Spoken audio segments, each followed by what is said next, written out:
Hello friends, welcome to my YouTube channel smart nursing. तो आज का हमारा टॉपिक है रेस्पिरेशन। तो स्टार्ट करते हैं।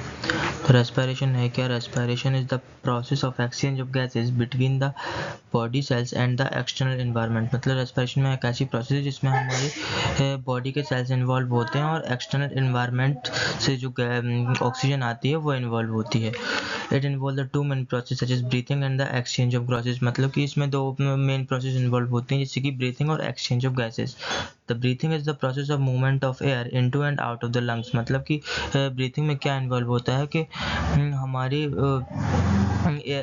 एयर जो होती है हमारे लंग्स में इंटर करती है और आउट होती है। इट कैन ऑल्सो भी termed as a pulmonary ventilation. इसको पल्मोनरी वेंटिलेशन भी बोलते हैं, क्योंकि इसमें हमारे पल्मोनरी वेन्स और पल्मोनरी आर्टरीज इन्वॉल्व होती हैं। The exchange of gases take place in the lungs is the external respiration and the take place tissue of the internal respiration. मतलब एक्सटर्नल रेस्पिरेशन जो होता है, जब हम ऑक्सीजन बाहर छोड़ते हैं तो उसमें क्या होता है, हमारे लंग्स इन्वॉल्व होते हैं। जो इंटरनल रेस्पिरेशन जो होता है उसमें हमारे एल्वोलाई और जो बॉडी के सेल्स होते हैं, जो सेल एंड टिश्यू होते हैं, वो इन्वॉल्व होते हैं। अब हम देखेंगे ब्रीथिंग। सबसे पहले ब्रीथिंग साइकिल, जो ब्रीथिंग क्या होता है। The mechanism of breathing supply the oxygen to the alveoli and the elimination of carbon dioxide from to the alveoli. मतलब कि जो ब्रीथिंग प्रोसेस होती है उसमें क्या होता है, जो ऑक्सीजन होती है वो सप्लाई होती है किसको, एल्वोलाई को। और एल्वोलाई क्या काम करता है, हमारे कार्बन डाइऑक्साइड को एलिमिनेट करता है, मतलब कि बाहर निकालता है। मसल्स इन्वॉल्व इन ब्रीथिंग, मतलब कि हमारे ब्रीथिंग में कौन कौन सी मसल इन्वॉल्व होती हैं। The intercostal muscle and the diaphragm are involve in the normal and the quiet breathing. मतलब कि जो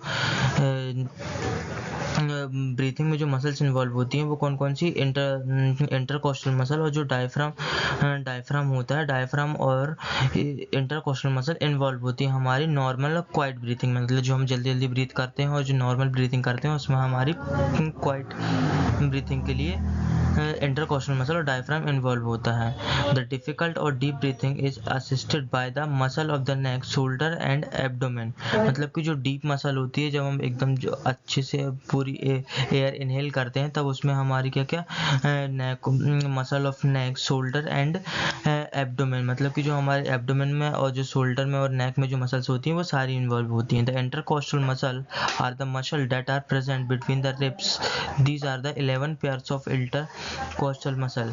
मतलब कि जो इंटरकोस्टल मसल होती है वो हमारे रिब्स के नीचे प्रेजेंट होती है। बिटवीन द रिब्स मतलब रिब्स के नीचे प्रेजेंट होती हैं।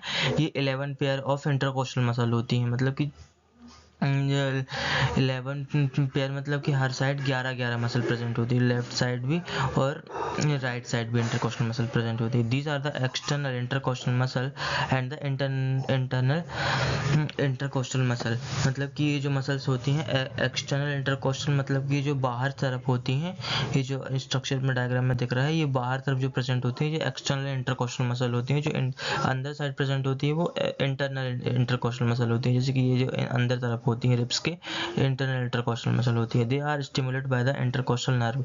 ये जो इंटरकोस्टल मसल होती हैं किसके थ्रू स्टिमुलेट होती हैं, हमारी इंटरकोस्टल नर्व के थ्रू स्टिमुलेट होती हैं। अब डायफ्राम क्या है? Diaphragm is a dome shape structure. It is spread through the thoracic cavity of the from the abdominal cavity. मतलब कि जो डायफ्राम जो होता है किधर पर प्रेजेंट होता है, हमारे थोरैसिक कैविटी में, और एंड होता है हमारे एब्डोमिनल कैविटी। ये जो हमारे हार्ट की जो नीचे और लंग्स की जो नीचे प्रेजेंट होता है ना, ये एक इंटरकोस्टल मसल होती है जिसको बोलते हैं डायफ्राम। ये जो आप डायग्राम में देख रहे हैं ये है डायफ्राम। और ये कहाँ पे प्रेजेंट होता है, थोरैसिक कैविटी और एब्डोमेन कैविटी के बीच में।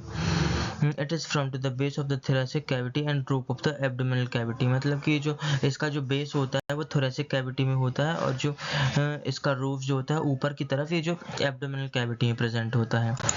अब हम देखेंगे द साइकिल्स ऑफ ब्रीथिंग। मतलब कि जो ब्रीथिंग साइकिल कैसे होती है।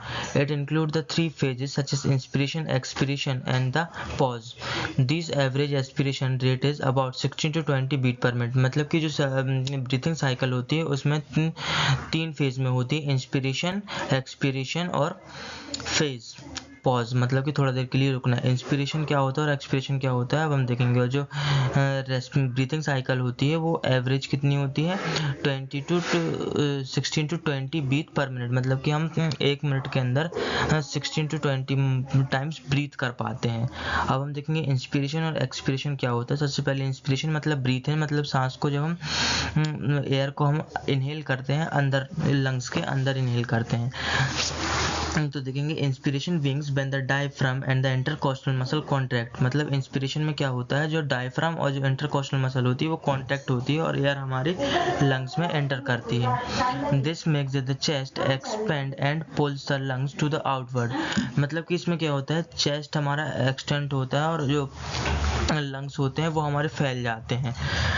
Because of this expansion of the negative pressure is created inside the lungs, और इससे क्या होता है कि जो हमारे लंग्स में होता है वो नेगेटिव प्रेशर, मतलब कि लंग्स को एक्सपेंड करता है तो एक नेगेटिव प्रेशर क्रिएट होता है हमारे लंग्स के अंदर, which allow the air move in.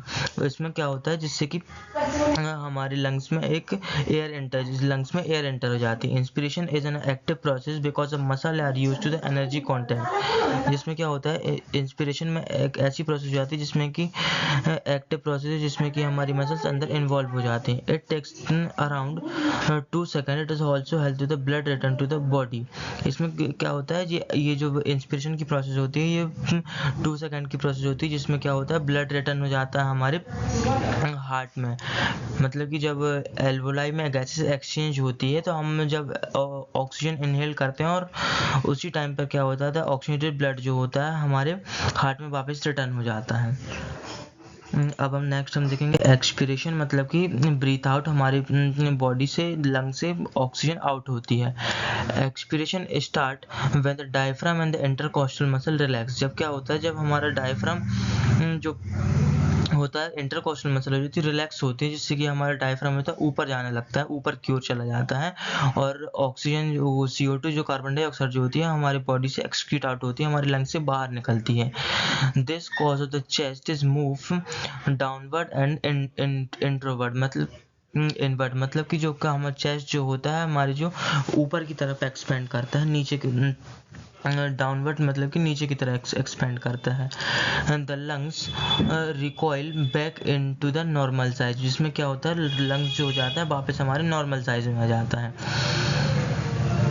which increase the pressure inside them, the push air out of the lungs, मतलब कि जब हमारा लंग्स हमारे नॉर्मल साइज में आता है सिकुड़कर तो एक प्रेशर इंक्रीज होता है जिससे कि एयर जो होती है लंग से आउट हो जाती है, मतलब बाहर निकल जाती है। The expiration is the passive process because it does not require energy, जब हम क्योंकि एक्सपिरेशन एक ऐसी प्रोसेस है जिसमें कोई एनर्जी की रिक्वायरमेंट नहीं होती है, पैसिव प्रोसेस मतलब कि ऑटोमेटिक हो जाती है। It leads to the 3 second following by a short it last about the second, मतलब कि ये जो 3 सेकेंड की प्रोसेस होती है एक्सप्रेशन 3 सेकेंड की प्रोसेस होती है। Allow by the short pause before the next breath again breath begins, मतलब कि जो 3 सेकेंड की प्रोसेस होती है उसके बाद एक छोटा सा पॉज होता है जो हमारी दोबारा ब्रीथिंग के लिए खुद को रिसाइकिल कर लेता है।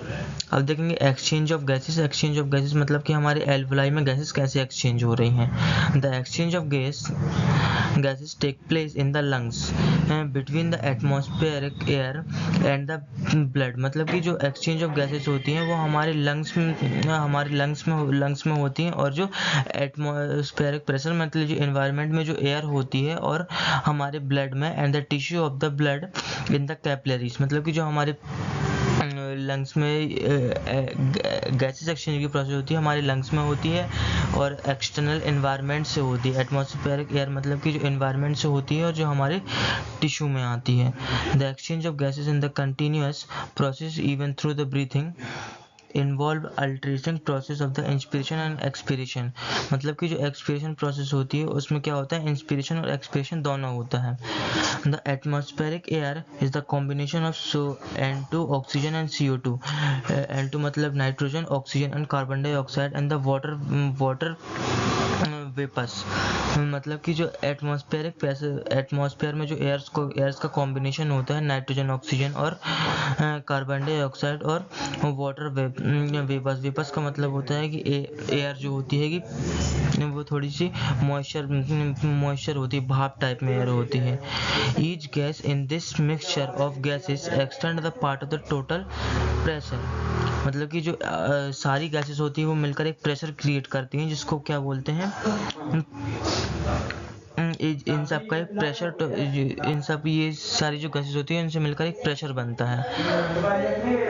the proputational of the its content and it's termed as the particle pressure of the particular gas, मतलब कि जो हमारे ये तीनों गैसेस का एक टोटल प्रेशर बनता है, वो आगे चलकर एक पर्टिकुलर अमाउंट में डिवेट होता है, मतलब कि पर्टिकुलर अमाउंट में एक्सचेंज होता है। इस तरह से हमारे गैसेस का एक्सचेंज हो जाता है। यदि आपको वीडियो अच्छा लगा तो please like share subscribe my channel. Thank you so much for watching.